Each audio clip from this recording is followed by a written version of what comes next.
The chronological history of the Fouke Monster has been assembled in one book, The Beast of Boggy Creek, the true story of the Fouke Monster. This book collects all the facts, theories, and amazing sighting reports and weaves them into a narrative that will keep you turning the page.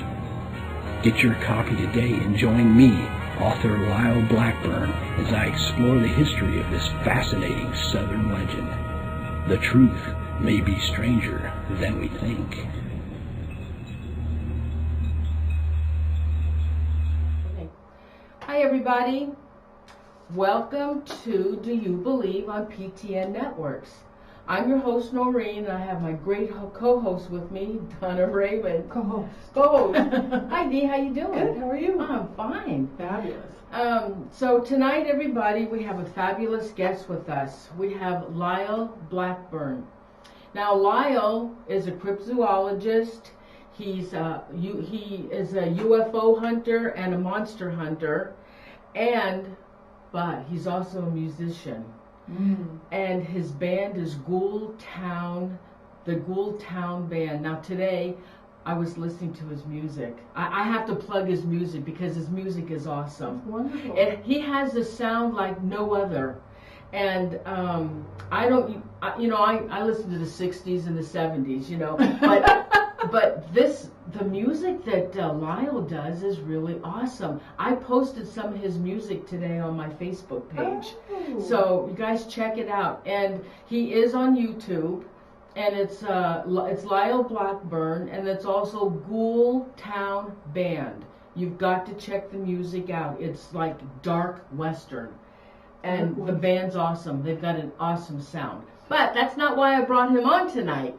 We're going to discuss his book that he's written, The Beast of Boggy Creek. Now, this is sparked a lot of interest now of that monster. This goes way back from the 1970s. But you know what? I'm going to let Lyle tell the story. So, Lyle, welcome to the show. Thank you for being our guest. You bet. Thanks for having me. So you want to tell the viewers about how did you spark your interest in writing this book of the Boggy Creek Monster?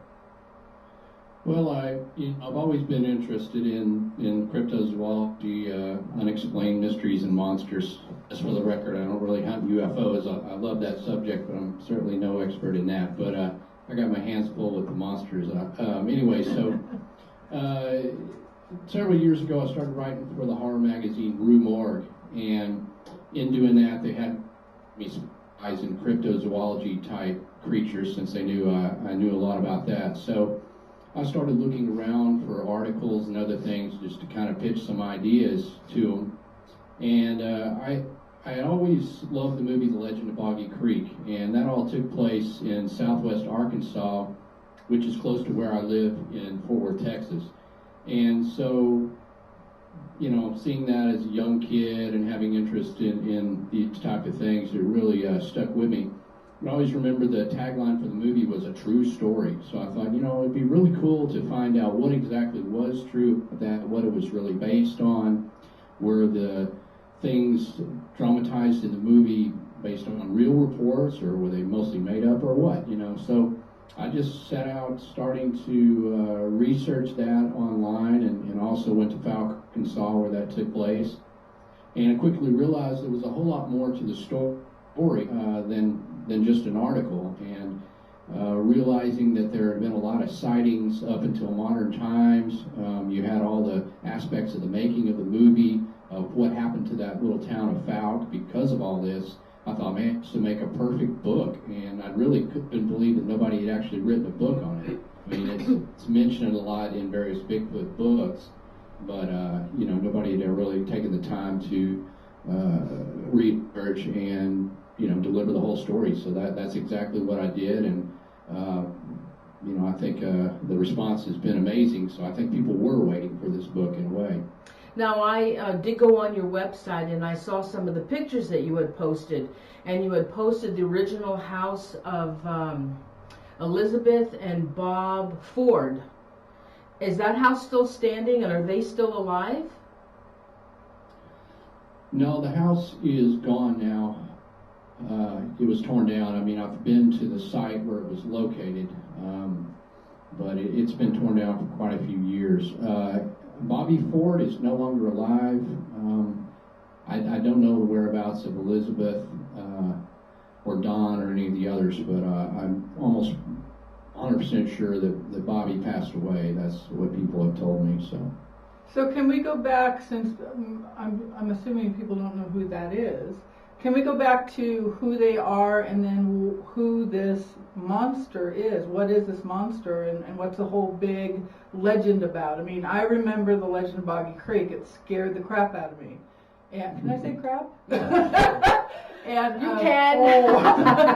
And don't worry, everybody that says they saw it says almost that same line, almost Yeah. verbatim to me. It's funny. I was very young, and it was so scary, and especially knowing it was based, and when I was that young, that meant it was 100% true.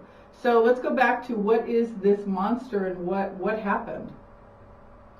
Well, the Ford family that we mentioned, Bobby Ford, a second ago, plays a significant role in it because, in a way, the incident which happened to them in May of 1971 is kind of what kicked off the greater fame of this creature, if you will. It's what kicked off the media age of it.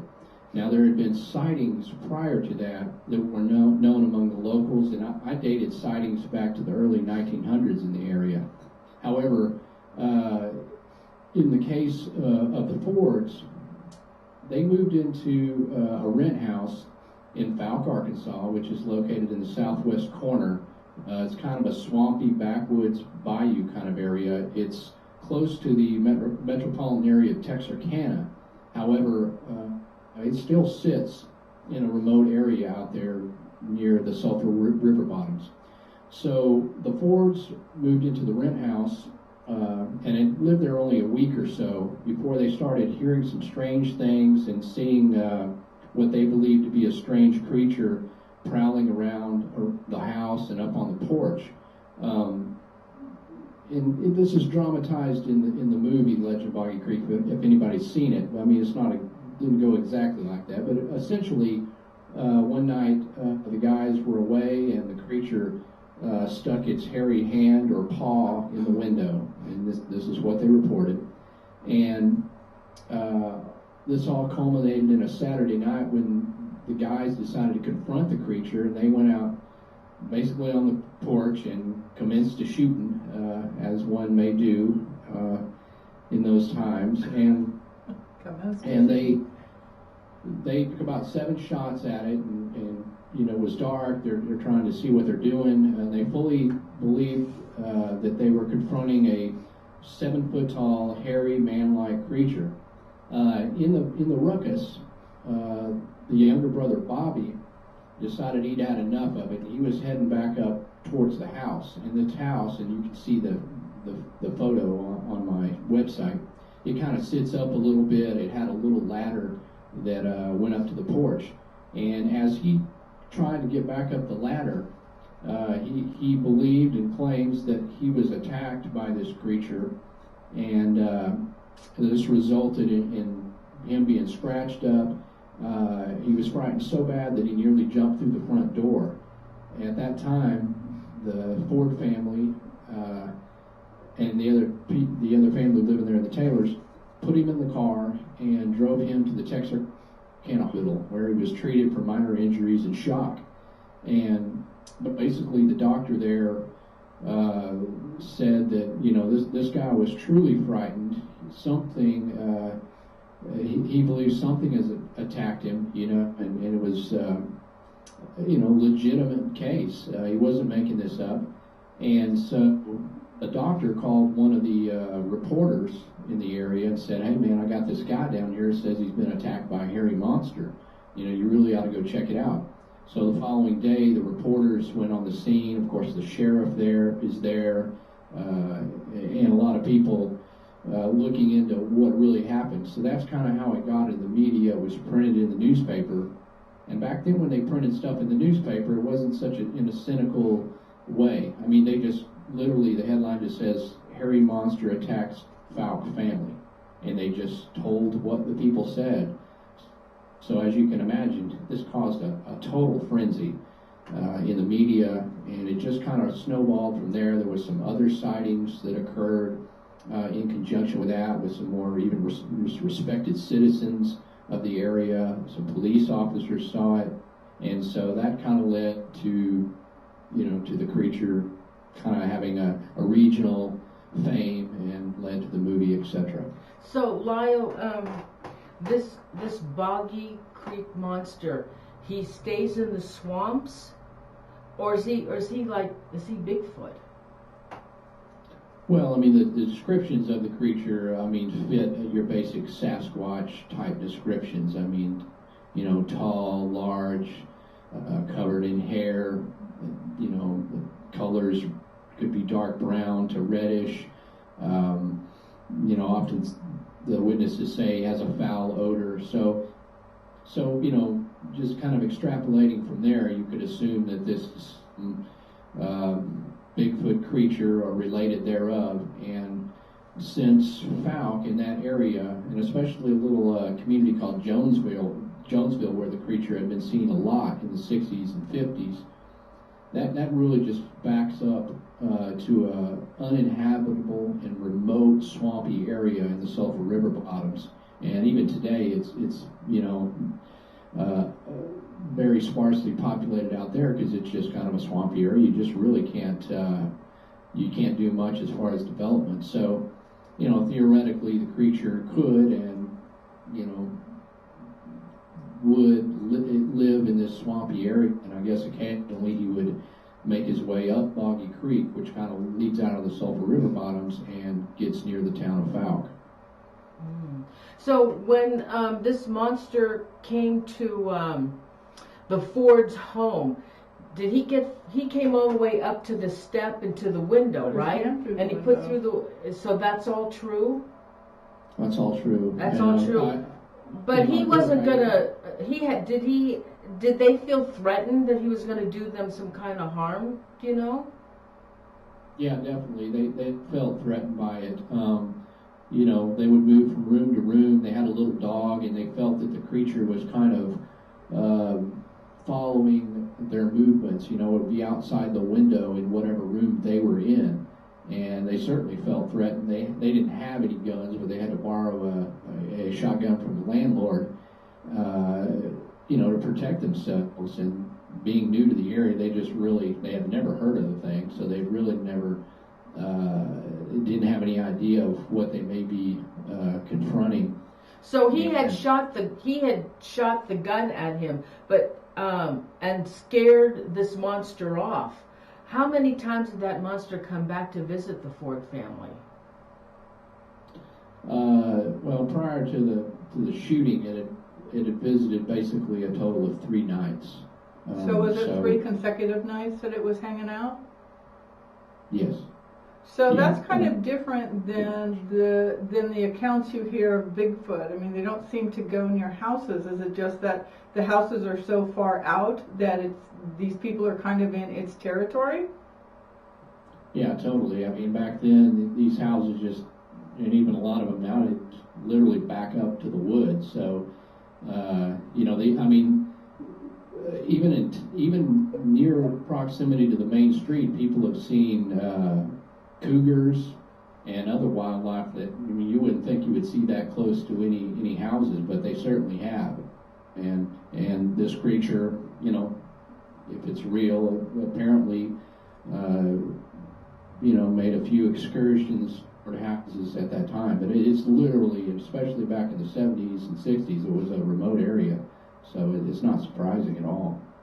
Has this creature harmed any animals in the area?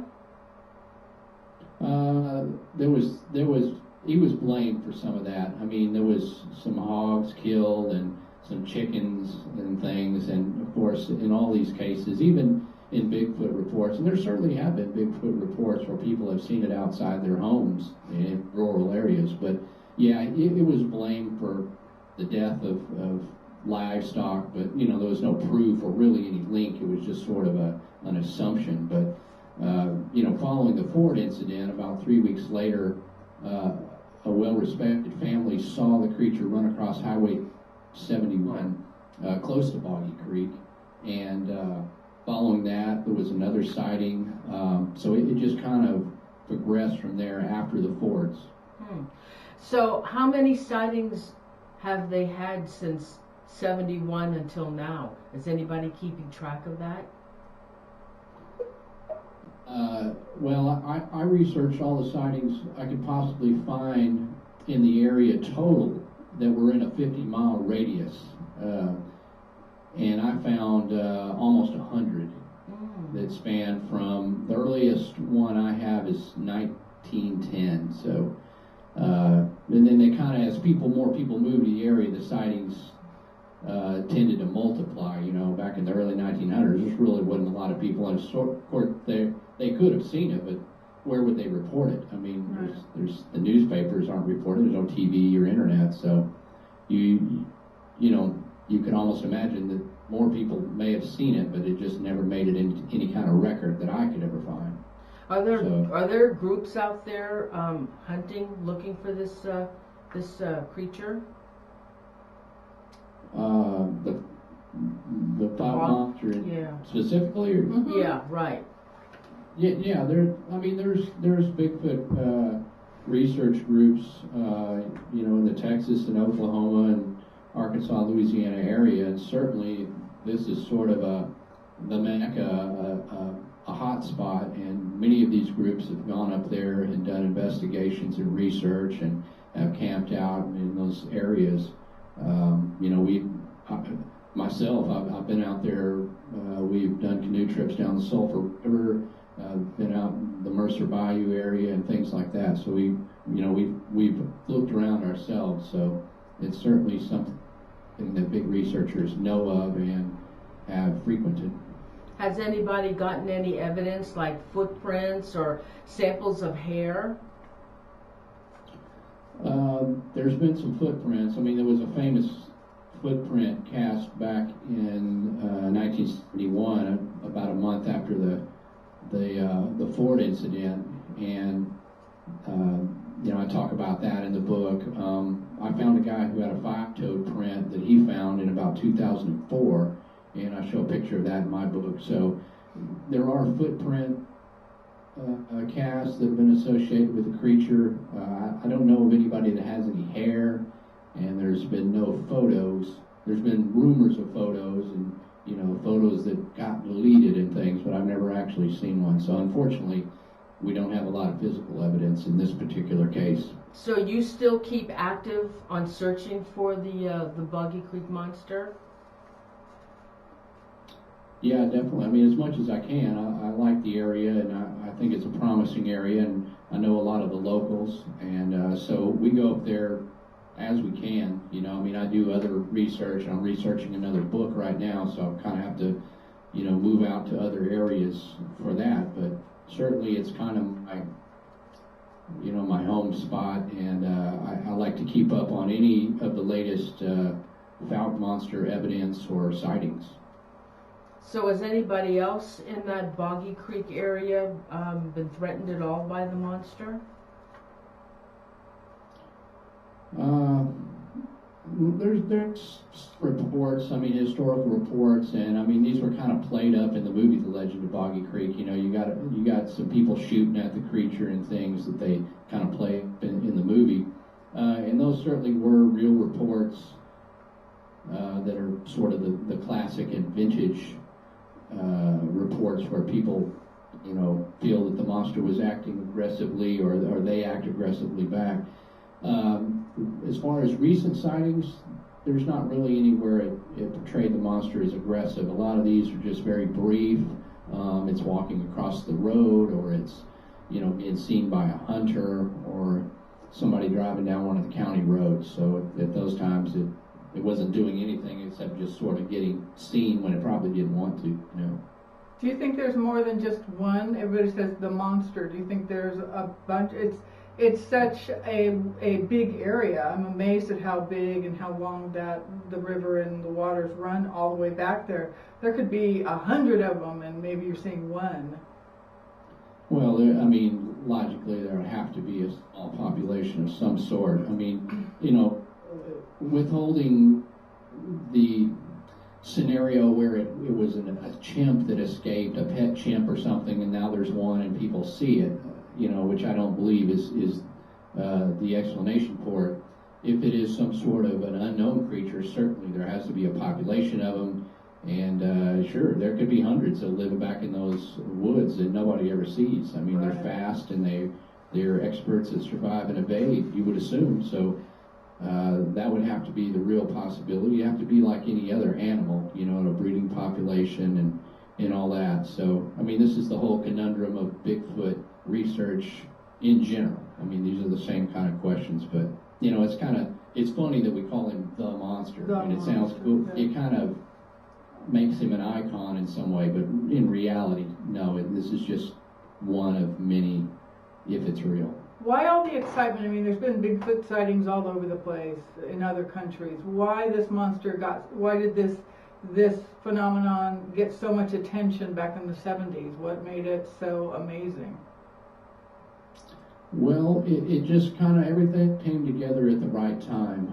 In the time in 1971, this was 4 years after Patterson Gimlin had made their famous film, and a movie called Bigfoot came out in 1970. So these type of subjects are starting to get on everybody's radar. And so in this case where there was so much media attention in the early 70s and so many things happened, I mean, this thing was in the newspaper, 2 or 3 times a week up there in the Texarkana area, and that was being picked up by the Associated Press and sent out to all kinds of other newspapers around the country. So everybody was kind of following this case, and being that it was one of the most widely publicized cases, made it, exceptional. And then, of course, having a filmmaker come in there and make a movie like The Legend of Boggy Creek, which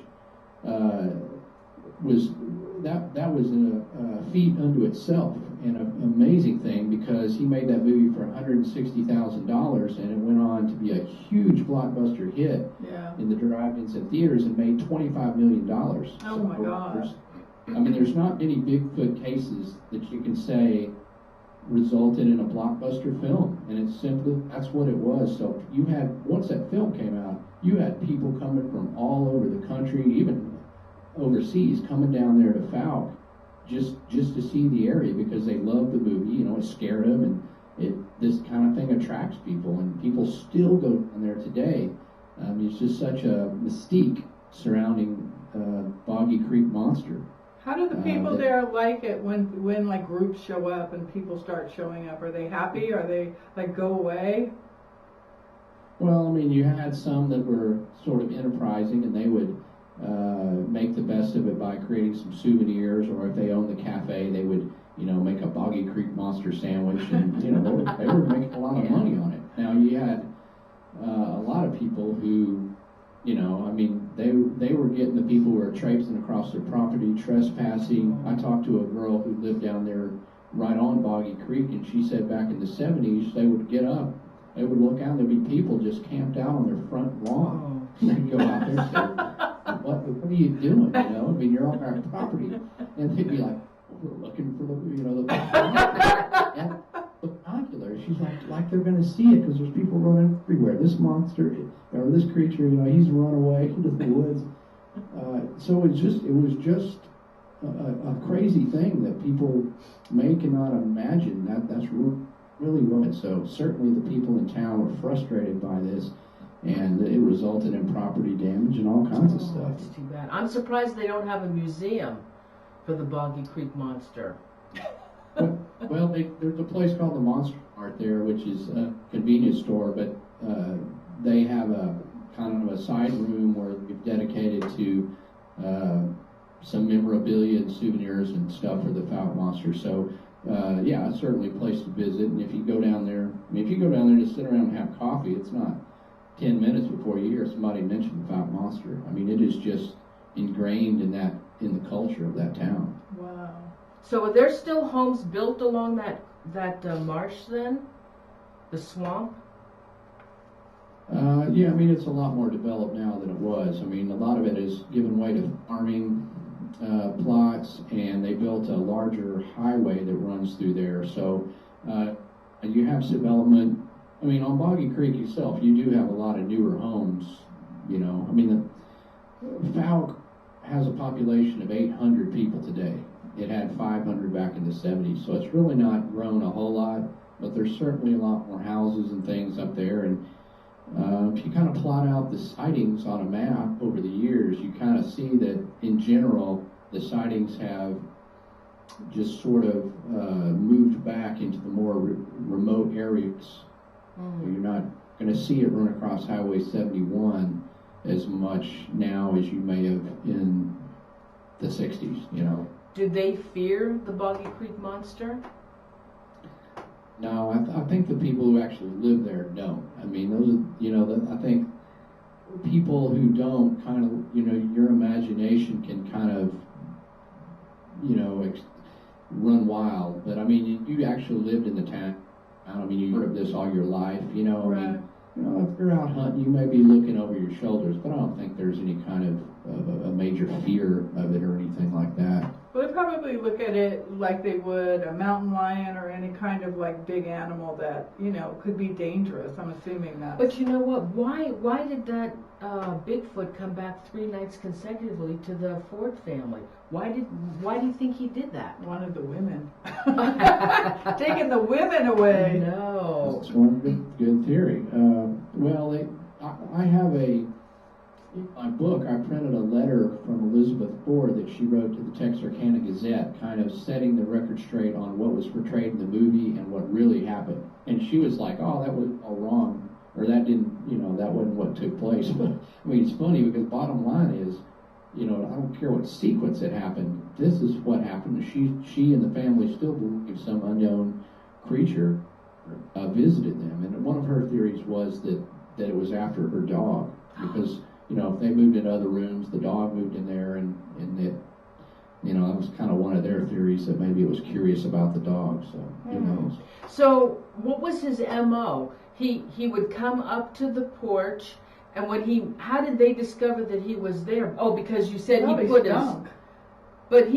he put his arm through the window? Yeah, one of the, I mean, there was like a broken glass pane in one of the windows, and it, I mean, they saw a hairy, dark paw come through the window, or a hand, or whatever. I mean, you can imagine how frightening that is, that they're not just sitting there taking notes or taking pictures. They were just, I mean, they were probably scared out of their wits. You got some women and young children, and, you know, they were just probably scrambling to the room. Okay, so he does that the first night, and then Bobby gets a gun and he shoots at him. Now, I don't know if Bobby had any intent to try and kill him or just scare him off. Did Elizabeth say? I don't remember if they were, you know, shooting to kill or trying to scare it. I mean, I think a combination of both, and they probably just didn't care because, you know, after several nights of the women being scared like that, I mean, the men are you know, manning up, and they're going to do whatever it takes to protect their families. So I think they were just shooting at it. Not what. Okay, so then what happened the second night? Did he do the same thing? Come up there and put his arm through the window? No, well, the first night, they knew, they could feel that something was creeping around and moving around out there, some kind of an animal. And then I believe the second night is when the hand came through the window, and then the third night was when the guys went out there and started shooting, and then Bobby ended up in the hospital. So I'm pretty sure that's the sequence, and that's kind of the sequence. If you watch the movie, that's more or less the sequence that it plays in. Why did Bobby end up in the hospital? From fear. Oh, from fear? Would he get a heart attack or something? Well, he got attacked.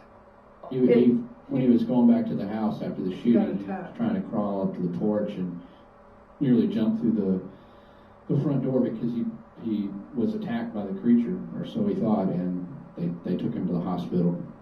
Shock and all of that. Wow. So it seems like if they thought that this thing was after the dog, that this thing probably had been watching them for a while and had noticed this.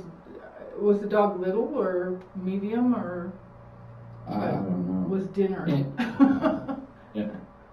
I'm thinking about the whole Ford thing, and this, every time you watch any kind of documentary that mentions the Fouke Monster, they always talk about the Ford sighting. But to me, the Ford sighting is almost the least exciting one of all of them. There's been so many more in the 90s. On 2 occasions, a creature fitting this description was seen by 5 or more people at one time. And these weren't just, one family. These were multiple witnesses in multiple cars. And this was in the 90s. And I don't think people really realize that past the 70s there were sightings like that.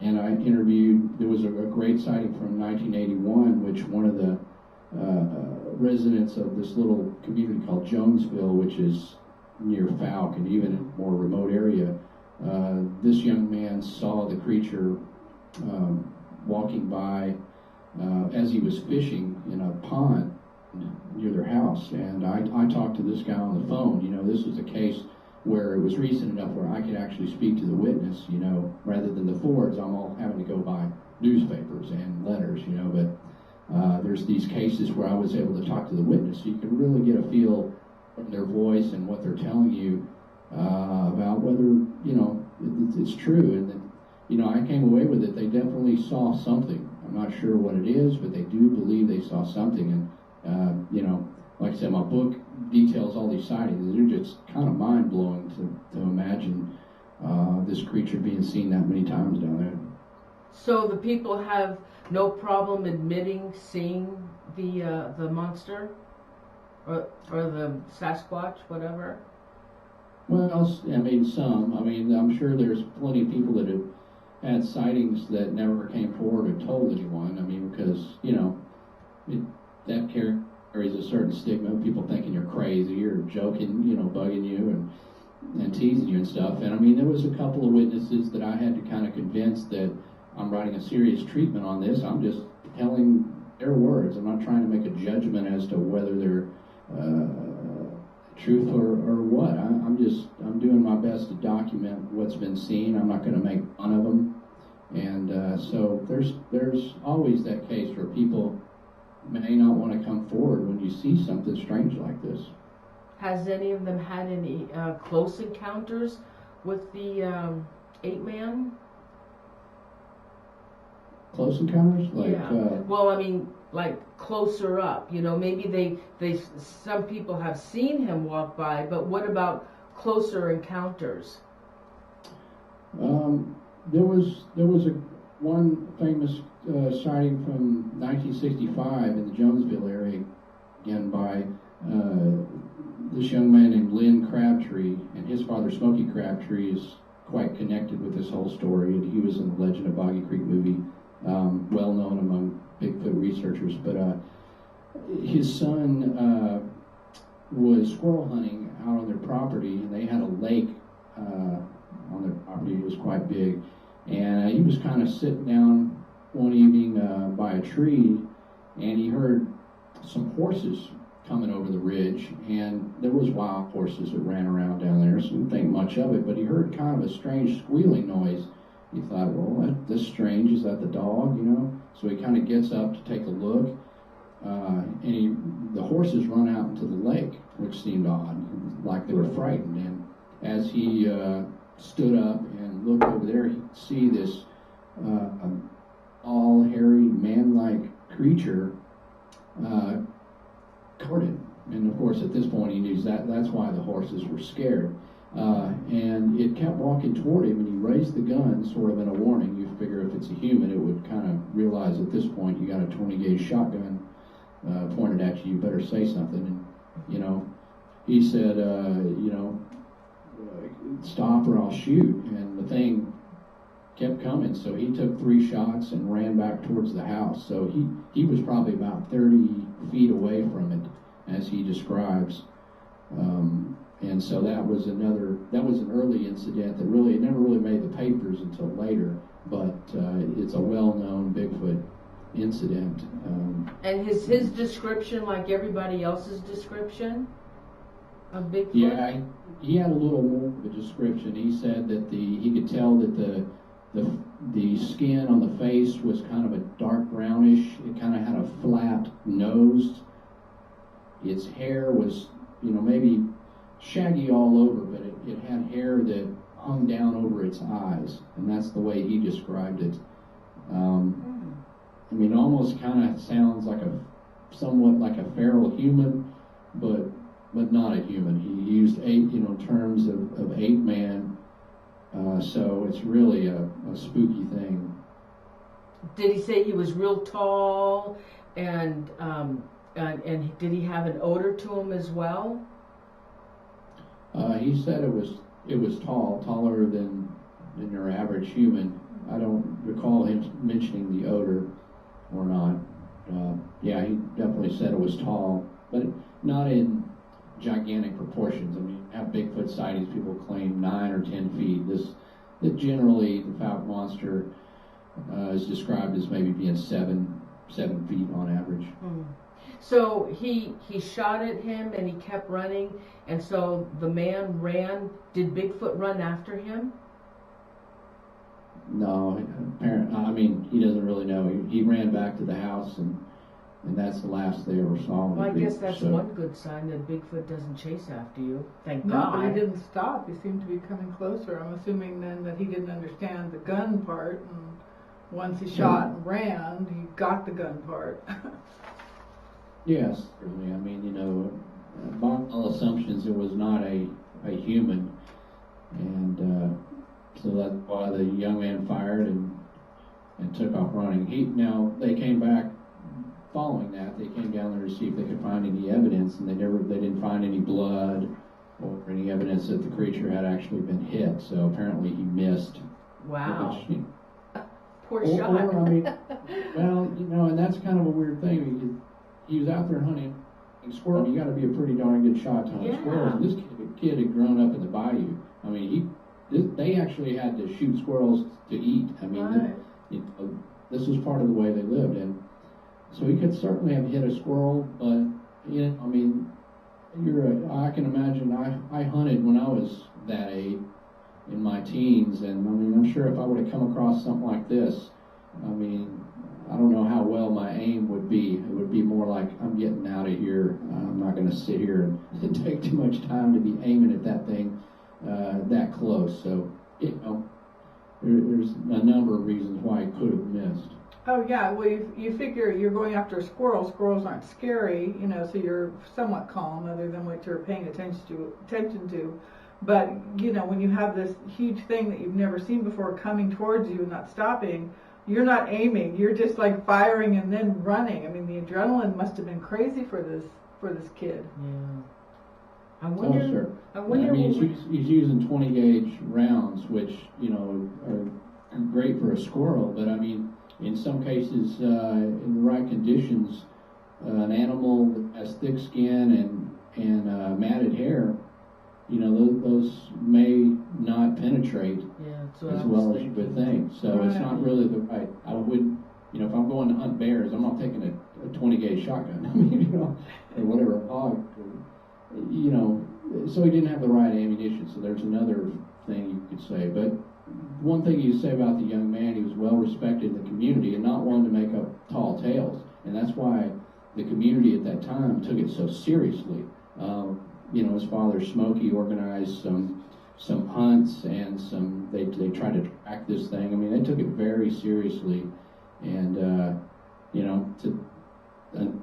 until the kid passed away, it never refuted his story. So by all accounts, it was true. Interesting. So you said that you were starting to write a second book. What's your second book on? It's on, I don't want to say what exactly it's on, but it is a famous cryptozoology case, and it's kind of associated with swampy area, and actually has a lot of similarities to the Boggy Creek case. And what I found is, again, this had been written about in a lot of other books, but the whole story had never really been put into the format like I did with Boggy Creek, and really thoroughly research and put it into a single book. So it's another true incident then? Yes, yeah, and this is another one that has a lot of newspaper reports and police reports and other things which corroborate a lot of the evidence, and just one of the more strange creatures that is well known among cryptozoology buffs. So I can't really say what it is. Oh, come on, Lyle. Come on. So is Submarine's gonna it in that explode. same? Does it have to do with the same area? No, this is a different state. Oh, it's altogether, another so state. I had to Ooh. do some traveling.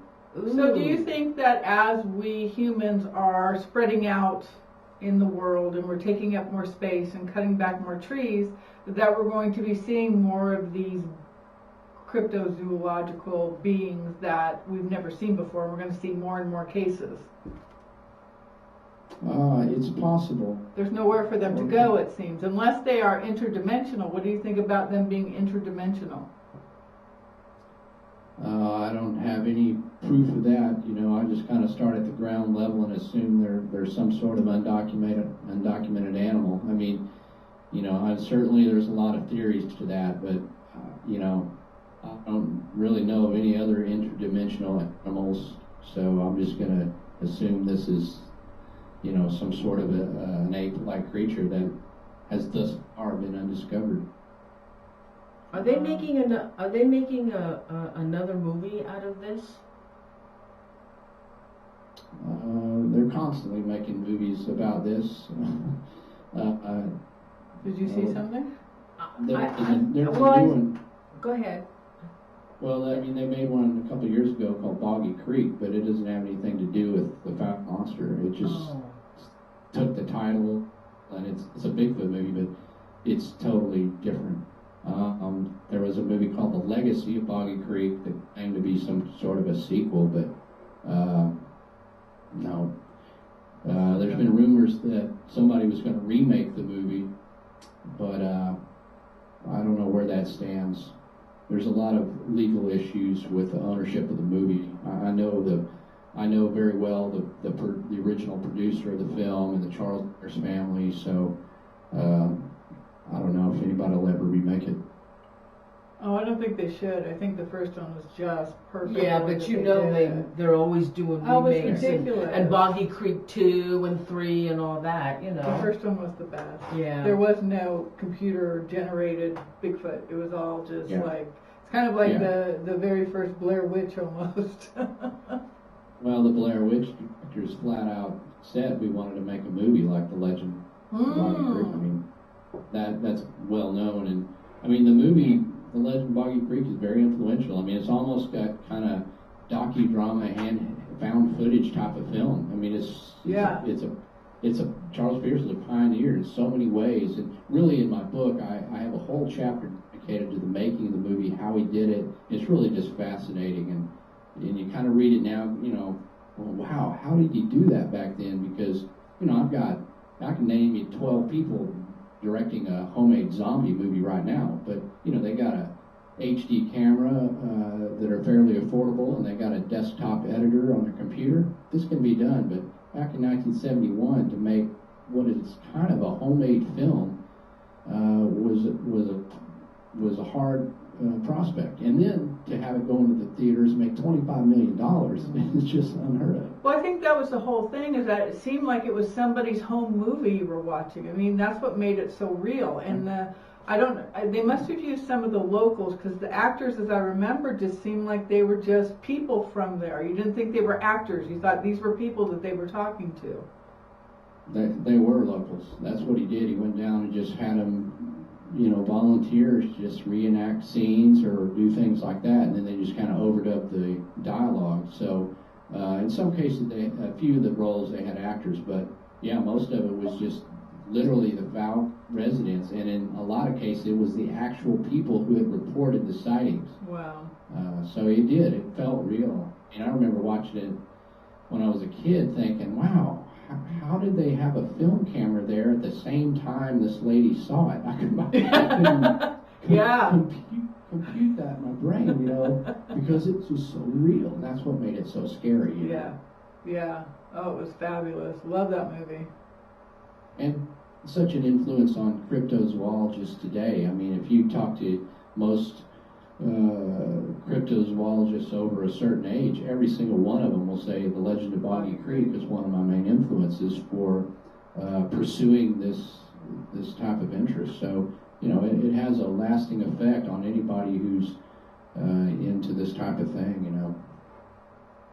So interesting. Oh my gosh. Awesome. Wonderful. You're so lucky.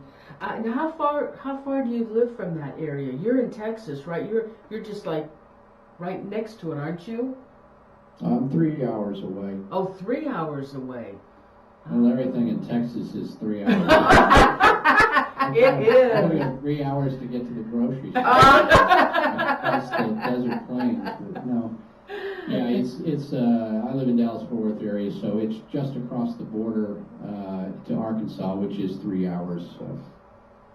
I want to ask It's a lovely you. drive. I want to ask you one more question about that new book that you're writing. How did you find out about that monster? Did somebody tell you about it, or did you know about that? I knew about it. I mean, you know, I've read many cryptozoology books, so I was, you know, I was familiar with it, and it's been featured on a few, you know, these cryptozoology TV shows. So I never thought it had enough substance to write a book on it until a friend of mine said, "Man, I think you really could write a book on that. You really should look into it." Yeah, okay. So crazy me. I drove 17 hours and took up residence in this place for a while and talked to all the locals, layers, and the news people and the everybody, and just found a whole lot of information. So. Oh, nice! Oh, I can't wait. When are you gonna write that book? I want you back on the show for that one. I know, man. Well, hopefully He's so soon. busy. I mean, things for me have been happening so fast, and I'm so busy that I do have to just commit time. Like, I got to sit down and write this book. I'm thinking now, how in the world did I write the Boggy Creek book? I'm like, I guess that was prior to promoting a book. You know, I mean, I've been doing the music. I had to take off the last couple of years because I just can't do all that at once. So I have put that aside, and being that the Boggy Creek, Beast of Boggy Creek is so successful, I mean, it's been the fastest selling book in the history of anomalous books, Oh my my God! publisher. So When was that book published? it came out in March. Of this year? Oh my God! Yeah. Wow! Yeah, it was fairly new. So, you know, so I really wanted to do a follow-up. So I've got all the data I need. I just have to go look through it and literally start writing. But I'll be, you know, I'm out almost every weekend on speaking events from now till November. So hopefully I can sneak some writing time in there between. But it's all good. Oh yeah, that's awesome. I'm so excited for you. So where can people find your book? Tell them where they can go to find your book. You can just go to lyleblackburn.com. There's information about all my appearances. There's a link to purchase the book. There's links to my band. That's just sort of the home base where you can jump off to whatever you're interested in. I mean, of course, the book is available on Amazon and BarnesandNoble.com. and things like that. It's available in the DID formats, Kindle, Nook, iBook, on iTunes. It's all over. So whatever your preferred format is, or if you would like to, you know, get the digital to read on the go and a print copy, you can get signed copies from me on if you follow the links on my website. So just go to lyleblackburn.com. I want to ask you about your band because I know you have to go shortly. How did you get involved in your band? I've been a musician for, I don't know, 25 years. Ever since I was a little kid, I've been in bands. I mean, Ghoultown has been around since 1998. I was in some fairly well-known metal bands before that. And I wanted to do something that was just kind of really unique and different, kind of reflected my love of horror movies and spaghetti western and and had a little bit of Texas flair in it. So that's where I came up with Ghoul Town, and we've toured all over Europe and everywhere else. So we've been doing that a long time. Yeah, your sound is unique. I absolutely love it. It's very unique. Now, you had what, 8? You have 8 albums? 8 albums? Yeah, I think we've had 8 albums. Not all of them are in print still, but you can get it all on iTunes. Although we did the video with Elvira recently, which we put out as kind of an extended DVD. We've done some vinyl 7 inches and things, so we've done quite a bit of stuff over the years. That's still available. So now, how did you get involved with Elvira? Now, everybody, you know who Elvira is. She was popular here in California. She was the one that used to do, with creature features. Did she do creature features with Pete Wilson? Of course, he's passed on now. But she was did she do her own creature features? Yeah, she had her own. Yeah, she would do scary movies on Saturday night. Yes, love her. So how did you get involved in doing a movie or a video for her? Was some music she wanted? Yeah, the band Ghoul Town, we were playing at a horror convention in Texas at this VIP party, and her manager saw us play, and the next day she was at her booth signing autographs, and we were at ours, and she wanted to come over and meet us because her manager had just been going on all night about how cool we were, whatever, and she came over and we talked for a little while, and she kind of said, threw up the idea of writing her a theme song or something. And I said, well, that'd be awesome. I mean, I was a big fan, since I was a kid, so that would be easy to do. So I wrote a song, and we decided, man, this would make a great video. And so we got a director from out in L.A., and we flew out there to Hollywood and shot the video and all that. So it was a great experience because as a fan of Elvira, and she was just so cool and awesome to work with. It was just an amazing thing. One of the best things I remember from the band. She hasn't changed at all. When did you make that video? Because she looks exactly the same as she did years ago. We shot that in 2009, I think. Oh, yeah, wow. A few years ago. She hasn't changed. She looks, Heck no. She looks she's good. amazing. Hollywood, baby. She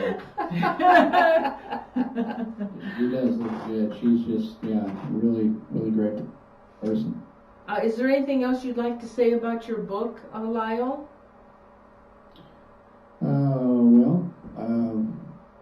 People should buy it. Please read it. Seriously, go check it. Just look at the reviews on Amazon. It's a very good book. It really is. And anywhere you read the reviews, or just go to my site and get the links to the book. Check it out. I guarantee you'll like it. If you like unexplained mysteries, paranormal, Bigfoot, cryptozoology, or even classic horror films, it's a fascinating read, the whole thing. And I'm really glad that people responded so well to it because it was a book that I really loved to write. I mean, I would have written this just for fun because I love the subject. So it's a bonus that people really like it. So I hope everybody gets a copy and checks it out for themselves. Well, I'll be watching out for your new book coming Yes. out, and we'll have you on the show because I can't stand it, Lyle. I have to know. It's good. It's going to be good. Oh God, I bet it is. Well, everybody, we're going to say goodnight. Lyle has to get up in a couple of hours. He's going, another conference tomorrow in a couple hours. Out of country. Out of the country, and so we have to let him get some sleep. So, Lyle, thank you so much for being our guest. It was a pleasure to have you on the show, Hundy. Yes, loved pleasure. it. Thank you so much. And everybody, we're going to say good night, and thank you for joining us. Good night. Good night, Lyle. All right, thanks for having me. You're welcome. Good night.